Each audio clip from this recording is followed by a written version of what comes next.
Marcus, what makes this defense, particularly this year, different from the past defenses you played on here? Um, the versatility in each role. No offense to those other teams, but it was always somebody on the court for us that we had to cover for, and teams did a good job of exploiting that, and especially in the playoffs, it's all about adjustments and matchups, and you know. If it ain't broke, don't fix it. So somebody would always pick on a guy that we had that we would always have to help, and it would put a strain on our defense. This year, it's kind of tough to do that because in every position, everybody can hold their own in each and switch and guard multiple positions, and that's what makes us stronger. On the left, second row, second seat, Mark Murphy. Hey, Marcus, what kind of adjustment do you anticipate? They gave you guys some pretty good space to shoot the last game. Were you surprised by that, and do you see that tightening up? I wouldn't say we were surprised. I mean, when you got two great players and Jalen and Jason on your team, everybody's focused on those guys to make everybody else beat you, and you live with the results. We understood it. It's been like that for us this whole season. Guys have been really making us prove it, and we just continue to do that. So the adjustment I can see them making is, just a little bit more tighter on us, and trying to make our shots even tougher, not that open. But we're basketball players, just like those guys, and we're going to have to adjust to whatever they do, just like they're going to have to adjust for us.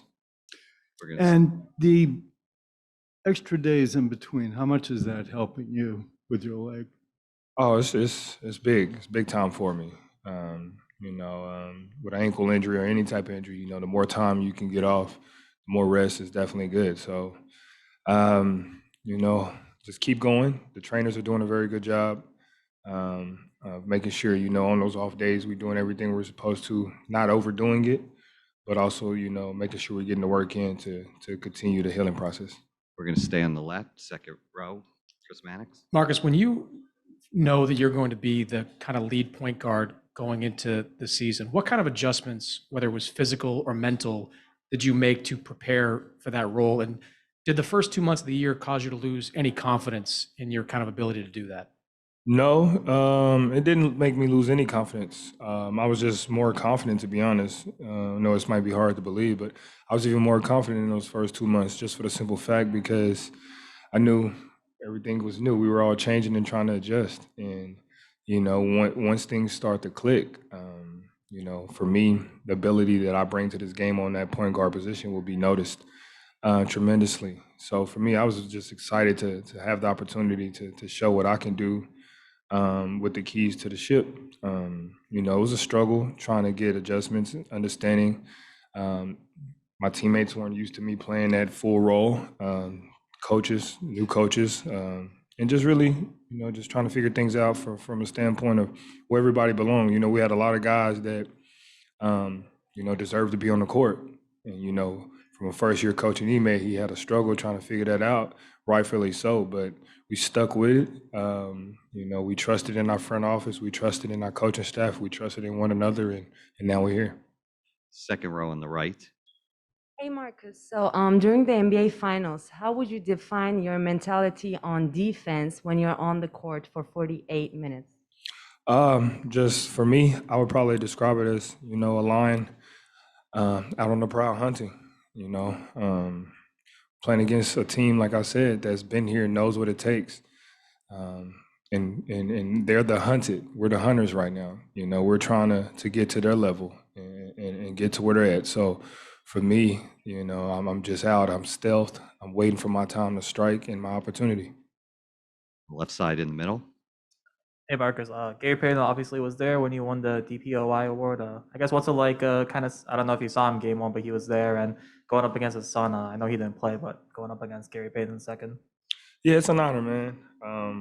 To be in the same breath as one of the best to do it at that position, let alone win that award, and then have him present it to me. And me and Gary have a relationship even before the award. Just the things. Coming out of college and watching his tapes and, him telling me I remind him of him.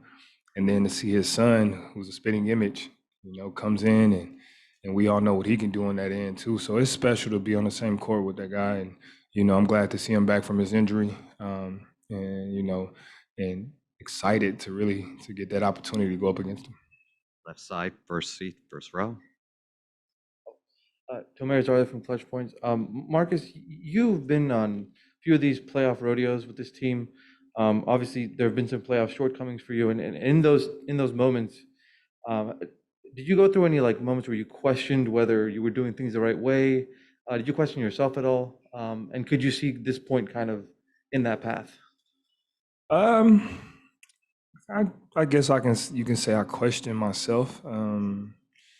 Wasn't really much of a question myself, just what could I do more? I know what I'm supposed to do, but what else can I give?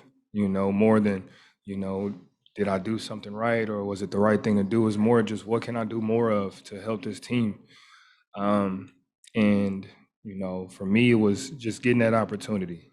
And, I'm a smart basketball player, I'm a smart person, and I knew that I figure it out, and this team will figure it out. So once I was able to take the keys, I had a plan in my head of how I wanted things to go, and I just continued to stick with it. And for me, that was just blunt force. Come at it, take it head on, headstrong, take nothing from nobody, and never let anybody tell me what I can't do. Left side, fourth row. Marcus, sorry, Dan Weinke with the Los Angeles Times. If you could go back to when Ime was hired, how familiar were you with him as a player? Did you do any basketball reference research or anything like that? As to and I'm curious kind of how his path as kind of a grinded out role player informs maybe the way you think he coaches you guys. Yeah, I mean, we all know Ime as the player, but I think we kind of start to remember him more as the coach. He won a ring as a player, won a ring as a coach. He coached under one of the greatest to ever do it in Pop. Then he went over and coached with Steve Nash and those guys over there. And he's a sponge. Every place he went, if it was a player or coach, he soaked it all in, put it into his game, and then brought it over here to us. But I definitely think that the way that he plays and the way that he coaches is the exact same. He brings that same mentality that he had on the court, off the court. And when you got a coach like that, it's kind of hard not to follow lead and follow that energy, And you heard JB say the energy is going to shift, and it's all about energy. If the energy's right, you're going to rock with it. And if it's not, then you're not. And it's plain and simple. And I think his energy has been contagious to us all. Two more questions on left, fourth row. Joseph Pavonski on this media. Marcus, two questions. First question is, in light of the injury, in light of the extra days off, which you say has been beneficial, has anything changed in your routine before games? And my second question is championship talk. When did that start happening for you guys in the team? Was that something was that sort of the elephant in the room, or was there actual, if you can remember, at what point did you guys actually say, hey, we can actually go for this thing. We can actually win a championship? With the injury, nothing has changed. I'm continuing the same thing that I do, in our business and in our profession, routine is key, and being on rhythm with it is key. So, if it's working, you don't want to switch it up. You build that routine for a reason. You just stick with it, no matter when things are going good or going bad, you have to stick with it. And the championship talk, I mean, everybody talks about it. Beginning of the season, you all come together as teams and you talk about the goal is to win a championship. Now, the question for us was, talking about it is one thing, but can we really go do this thing? And we felt that we had a great opportunity to do it. Even though nobody else probably thought we did, we still did because we knew we had the pieces on the court, off the court. We had the component, we had the love for one another. And that was it. We felt that put us out there and let us show you what we can do against anybody. It's not going to be perfect. It's not always going to work, but 9 times out of 10, we're going to prevail and triumph in it. Last question, Tim Bontemps on the. Tim Bontemps from ESPN. Marcus, you guys have struggled in the third quarter throughout the playoffs. You've obviously talked about that a lot. Golden State's always been a team that's come out at halftime and really tried to put a big emphasis on those third quarters. What do you guys have to do to not have what happened in game one carry over to game two and beyond in this series in the third? Just lock down a little bit more. You know, I think we fought so hard to get back into that, to take that lead in halftime in game one that, you know, they had a little bit more rest and energy coming out, a little more spark. We can't allow that, you know, especially at this time. It's no excuses for that. You know, we've been doing it for a long time. We've had a lot of practice, and we got to fix it. You know, and like I said, it's not going to be perfect. We're going to have times where things just don't go our way. But one thing we can't do is allow people to go and do the things that we know they're going to do in tendencies and get away with it. So we know that they're a great third quarter team. We understand our woes in the third quarter, and we just got to turn it around. Thanks a lot, Marcus. Thank you, guys. Y'all see the Al shirt, by the Horford way. Don't forget, y'all see the shirt. You know what I'm saying? We with BG, man. See it.